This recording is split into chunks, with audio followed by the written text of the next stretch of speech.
what I feel. I can't say, but my love is there for you any time of day.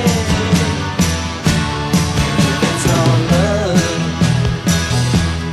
that you need, then I'll try my best to make it. I wasn't that into action shows at the time this show premiered, so I ignored it when it first came out. However, seeing so many people talk about it years after it went off the air piqued my curiosity to the point where I had to see for myself what was so special about it. Never have I been so thankful of my curiosity. I don't know how I would have lived without Avatar: The Last Airbender coming into my life. In this martial arts fantasy, a young boy who is a powerful figure called the Avatar must go on a quest with his friends to master all forms of magical powers called element bending in order to stop the evil Fire Lord from rising up and taking over the world. This is one of those shows that has grade A work when it comes to every element of producing an animated show. The animation is beautifully made, and it doesn't look like any cartoon you normally see on TV. Characters are designed with lots of detail, and they move so gracefully. The amazing animation also shines through when the action scenes pop up, as they are fast and exciting, always having me watching with wonder in my eyes. It also has its own unique style, as the element bending is a magical spectacle to behold. As great as the action is, it takes a back seat to the characters and the story. The main characters, Aang, Katara, and Sokka, are, in my opinion, the perfect example on how to write kid characters. While they spend a lot of time having fun with each other, there are times when they have to quickly mature and are ready to make a difference in the world. There's also Zuko, who starts out as the main villain of the show. He's determined to capture Aang and gain the respect of his father, and his uncle, Iroh, is always there to offer his guidance and be the father figure that Zuko never had. However, my favorite character in this show would have to be Toph. She's a blind earthbender who knows how to defend herself, and her skills exceed those of earthbenders several years older than her. However, she's not invincible, as she has her own weaknesses. When she's not beating on villains, she's making sarcastic and smart-aleck remarks to the other characters, which always crack me up. That leads into my next positive of this show, the humor. This show has its fair share of comedy relief, but it never feels forced or excessive. Along Aang's journey, he and his friends meet a batch of other fun characters, with most of them playing bigger parts as the story continues. Well, I better stop here. I could talk about this show for a whole video, but I have 9 other shows to talk about. I'll end it by saying that Avatar: The Last Airbender deserves all the praise it's received, as it truly is a wonder that has to be seen to be believed. Let's move on to the final anime on my list. I really wish I could have made a separate list for my favorite anime, but I haven't gotten into enough to do so. Anyway, this is one anime that divides a lot of fans. Those who love it really love it, and those who hate it really hate it. If it's on my list, then you can tell I'm in the love it category. Anyway, the anime I'm talking about is Trigun. On a distant planet in a post-apocalyptic future, a gunman is the most wanted man in the galaxy, and he's constantly the target of several bounty hunters. There's only one problem. He's a peace-loving nice guy who has to use luck to save himself. This is an anime that I was mixed about when I finished it, but the more I thought about it, the more I came to appreciate it. I love how the main character, Vash, is a break from all the typical stars of action anime. He's a nice guy who just happens to be a wanted man, and the ways he has to get out of situations he gets caught up in are both suspenseful and hilarious. Like most anime, we get deeper into Vash's character as it continues, and we see exactly where he comes from and how he became the most wanted man in the galaxy. This anime also contains one of the most shocking moments I've ever seen. I did not see it coming, and when it happened, my jaw literally dropped beyond my control. I don't want to spoil it, but it only proves what animation is capable of. Finally, I love how balanced this show is with its morals. While it does promote peace and love, it says that sometimes violence is necessary. So, you can be either violent or peaceful and still enjoy the message this show gets across. If I do have one complaint, I feel that some of the supporting characters are just there, and the show did suffer from a few filler episodes. But to its credit, it was mostly spending the time to develop Vash and his backstory, which I believe they did a great job of. Trigun is an unusual action anime that depends mostly on character and drama rather than explosions and gunplay. When I was a kid, this is a show I personally couldn't stand. Whenever it was on TV, I would change the channel or go outside to play. However, the problem was that I was too young to understand what made it work, and it wasn't until adulthood when I realized why the Flintstones is such a great show. An average blue-collar worker named Fred Flintstone deals with life in the Stone Age, which isn't that different from the modern age. One element of this show that I love is even though it takes place in the Stone Age, a time period that wouldn't give much for the writers to work with, it's able to be a little modernized and relatable to our lives. The cavemen in this show watch TV, drive cars, play sports, and use animals as basic utensils. Also, being a fan of classic sitcoms, this show puts together all the best elements of live-action sitcoms at the time and puts them in an animated form. Most of the jokes are less about rocks and boulders and more about the characters reacting to annoying situations, as well as each other. Finally, I think the glue that holds this show together is Fred Flintstone himself. He's a guy you can grow attached to because he's basically all of us put into one character. He just tries to live a regular life, but when life gets the best of him, he fights back. When he and Barney get themselves into situations, you know it's comedic gold in the making. Now, some people felt this show went downhill when Pebbles and Bam Bam were introduced, but I felt that they were welcomed additions to the cast. They allowed for the writers to get more story potential out of, and the show didn't start becoming all about them. However, I do feel that when the Great Gazoo was created, then the show started to run out of steam. But, despite that, The Flintstones is still a significant show that I believe still holds up as a wonderful comedy series. I have yet to bump into anyone who hasn't seen this show and loved it. It's a show that was coming around at a time when every animated show was shaking the foundations of the medium. It's a show that you don't have to be a comic book fan to fully appreciate. So, as if it's any sort of surprise, my next favorite show is Batman the Animated Series. This show follows the Caped Crusader as he solves crimes and fights against his biggest foes. I'm not much of a comic book fan, but my favorite hero was Batman, and I believe this show is the best example outside of the comics to show how great he is. For starters, this show was given a high budget for its animation, and it shows. The detail in the characters makes them look practically human, and the movement is swift and fluid. The writing is also top-notch. The dialogue never gets repetitive, and the vocabulary the characters use is sophisticated. Also, the voice acting was given a different approach as most of the characters were performed by actors rather than voice actors. This gave the show a less cartoony feel and more of a realistic one. But hey, isn't this a show about Batman? Why don't we talk about why it's amazing in terms of the Caped Crusader? The main character is portrayed well. In the comics, it's debatable whether or not he's a likable character, but in this show, he comes off as someone to root for. Bruce Wayne portrays himself as a rich man with a heart of gold, but when he puts on the cape and cowl, he becomes a ruthless crime fighter who's both tough and intelligent. Adding on to his character, he faces villains that are challenges for him, as they stop at nothing to accomplish their goals. Also, the dark atmosphere sets the tone for a show that isn't going to pull any punches. This is a show that I can appreciate from an artistic standpoint, but it's a show that I'm still highly entertained by. As a lover of mystery and dark storytelling, this is a show that always keeps me coming back to randomly watch one episode. Or 2. Or 3.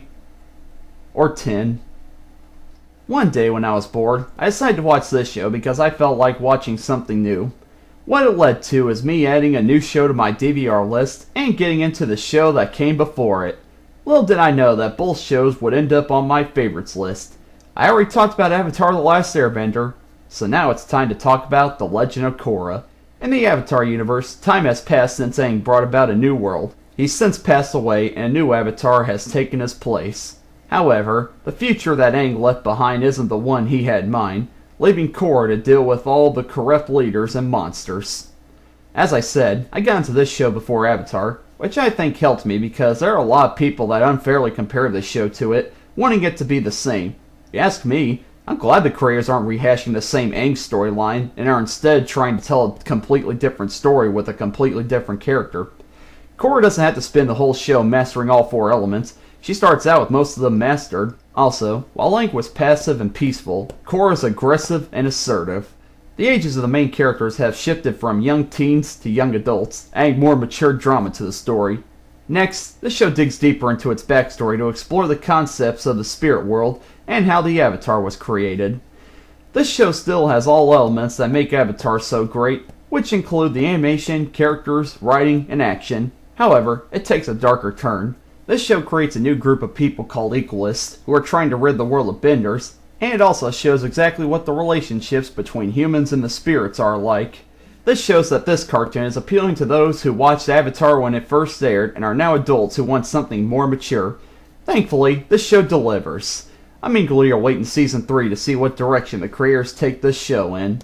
Legend of Korra is a sequel series that isn't trying to recreate the show it follows, it is instead building off of what the previous show left behind. If I can be honest for a second, so far, I kinda like this show a little more than Avatar. When I was growing up, Cartoon Network was my favorite channel, and it was the one I watched the most. I got to see everything that channel would crank out, and I watched it evolve over time. One show that I would watch constantly and thought it was odd would turn out to be one of my favorites due to how odd it really is. That show is Space Ghost Coast to Coast. Retiring from his 60s Hanna-Barbera cartoon, Space Ghost is now an intergalactic talk show host who spends most of his time being stupid and causing problems for his crew members, Zorak and Moltar. This show became the prototype for the Adult Swim block, as it aired late at night and was geared more towards adults due to how absurd the concept is. That's one reason I love it. It's such a unique idea that I can't help but to appreciate it. It's the kind of idea you would hear and think it's stupid, but it actually turns out becoming a creative concept. I also love how it takes time to break away from the talk show format and become chaotic and surreal. Like Aqua Teen Hunger Force, it's a show that I watch and never know what's coming, but I keep watching it just for that reason. I also love how Space Ghost, Zorak, and Moltar are always bickering with each other, leading to some hilarious moments. I even get a chuckle out of the fact that a lot of the celebrities that appeared on this show were able to have fun with it. The celebrities themselves become characters of the show as they join in with all the chaos that goes on, and the answers they give Space Ghost questions allow for something he can react stupidly to. Space Ghost Coast to Coast is a show that's so moronic that it becomes genius. Even when I feel that it's the worst show I've ever seen, something about it just draws me in and gets me caught up in the insanity. Next is a show that needs more fans. A show that was a fox in a hen house that stood out from all the other programs on the channel it aired on. When people think of the Hub, the show they think about after Friendship is Magic is Dan Versus. In modern day Los Angeles, an average guy is down on his luck and is constantly getting frustrated with the minor annoying aspects of life. So, what does he do? He swears revenge on them and goes all out to destroy them, dragging his best friend and his best friend's wife along with them. This is another example of a formula-driven show that manages to stay interesting as it continues. Each episode focuses on Dan seeking vengeance against the things in life that annoy us, but the plot builds off of those little things, and it turns out there's a lot more to them than we could imagine. In my opinion, some of the best comedy is based around anger, so seeing as how most of the humor of this show is built around how angry Dan gets as comedy gold for me, it's also hilarious that even though they get sick of what Dan does, Chris and his wife, Elise, still go along with his plans most of the time. Finally, I think that what mainly holds this show together is Dan himself. He's so full of rage and violence most of the time, but then there are times when he's calm and heartfelt, as he takes very good care of his female cat, Mr. Mumbles. There's also a running gag throughout the show that involves Elise being a secret agent, and Chris having no idea about it. It's a gag that doesn't get old, it manages to stay funny. I see this show as an adult version of The Amazing World of Gumball. While Gumball exaggerates the little things that happen to us as kids, Dan Versus exaggerates the little things that annoy us as adults, managing to both be relatable and overdramatically hilarious. Dan Versus is our fantasy to what we actually want to do to the little things in life that set us off. Next is a show that I rarely talk about, but I have nothing but the utmost love and admiration for it. It's a show that wasn't a huge success when it first aired, but it was later regarded as not just one of the best animated shows of all time, but one of the greatest TV shows of all time. It's a little show called The Rocky and Bullwinkle Show. Now, the whole show is actually split into two separate shows that air on two different channels, but to avoid confusion, I'm just going to refer to them as Rocky and Bullwinkle. So, this animated variety show follows the absurd adventures of a dim-witted moose and an all-American squirrel, while also featuring segments dealing with loony fairy tales, crazy fables of Aesop, an intelligent dog and boy traveling through time, and a moronic Canadian Mountie trying to do right. This is a perfect example of a show that's way ahead of its time. Unlike most cartoons at the time, this show was written more for adults than it was for children, which shows in its satire of modern life and the well-written wordplay. The humor also shined through in the stories of the show, as they were so wacky and absurd that they couldn't be copied even by the biggest plagiarizer of animation. One thing I love about this show is there are 5 segments per each episode. With each segment being short, they manage to get their stories across, making sure that they don't overstay their welcome. Also, even though this show does rely heavily on puns, they're so cheesy that I have no choice but to laugh at how cheesy they are. It's one of the few cartoons that got better as it kept going and ended at just the right time. The other segments are also creative and hilarious. Friendship Fairy Tales parodies fairy tales in a way that you would never predict, and when the crew ran out of fairy tales to parody, they made up their own. That only shows the amount of talent that the crew had. Aesop and Son does the same thing that Friendship Fairy Tales does, except it lampoons the fables of Aesop. In Bullwinkle's corner, Bullwinkle reads a poem, which usually ends in a hilarious manner. In Mr. Know-It-All, Bullwinkle gives us some helpful advice that doesn't work. Peabody's Improbable History gives a humorous look at the history lectures that you slept through in school. And finally, Double Do-Right is a funny series of shorts that lampoon classic silent films. Rocky and Bullwinkle is a show like no other, and never will come around again. Next is a show that, knowing me, probably isn't a surprise that it's one of my favorites. It's a show that changed pop culture as we know it, and is a landmark of animation. Not delaying it any further, the show I'm talking about is The Simpsons. In the town of Springfield, USA, a family of yellow-skinned people live in a world full of inconveniences and cynical attitudes. Where do I start with this show? This is yet another perfect show that has everything done right. The animation is fluid and has its own unique style. The voice acting is top-notch with 5 main actors voicing several different characters, and the humor is well written. However, those barely scratch the surface of what my favorite aspects of this show are. I'd like to start out by saying that it's one of the funniest things I've ever seen. No, not just one of the funniest shows, but one of the funniest pieces of media ever.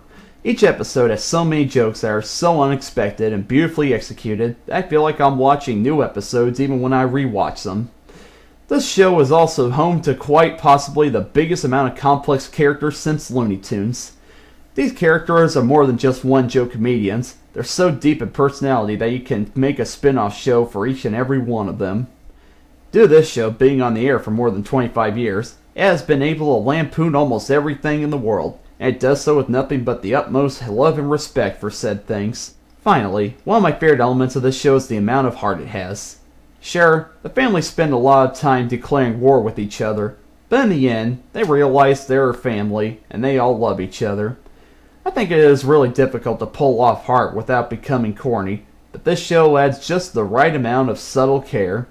I'm not afraid to admit that I spend just as much time smiling at this show as I do laughing.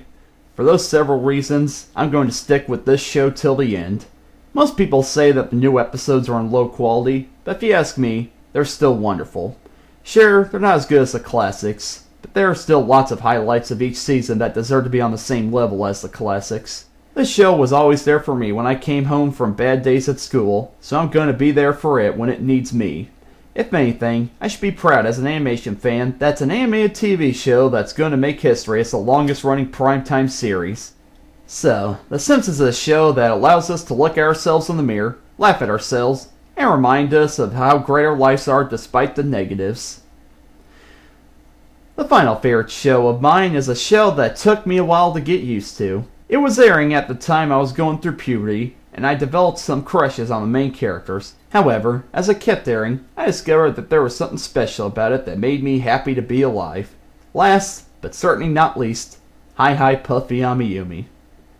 Based on real-life Japanese rock band Puffy AmiYumi, the group travels around the world and get caught up in wacky situations along the way.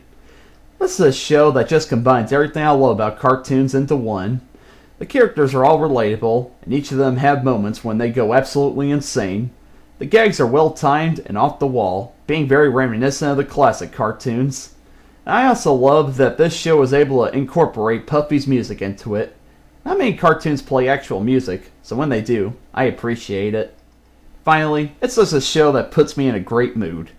In fact, during middle school, when I was becoming more and more depressed, this is a thing that I would keep watching to escape from all the hardships. It made me happy to stay alive as I kept wanting to watch it. Even after it was unfairly cancelled, it got me into the band Puffy AmiYumi, and their music continued to help me get through life with a smile. This was a show that I needed, and for that, I hold it special in my heart. True, it does suffer from being cliched, and a lot of the jokes do fall flat in the first season, but it becomes something special as it continues. While it didn't last long, it's a show that just has a certain charm to it that no other cartoon has. I don't know exactly what it is, but I guess that's what makes it so unique. Hi Puffy AmiYumi is a show that I love so much for so many reasons I can't exactly describe. It's one show that taught me that anything is possible. So, there are my 30 favorite animated TV shows. As the years continue to roll on, I know I'm going to get into more animated shows that are created, and even some from the past that I have yet to discover. It hurts me to say that this list will most likely have changes in the future, but I can guarantee that most of these shows are going to keep their spots. I look for outstanding cartoons that are different, and these are shows that are definitely different. I'm Ben Tannehill. See you later.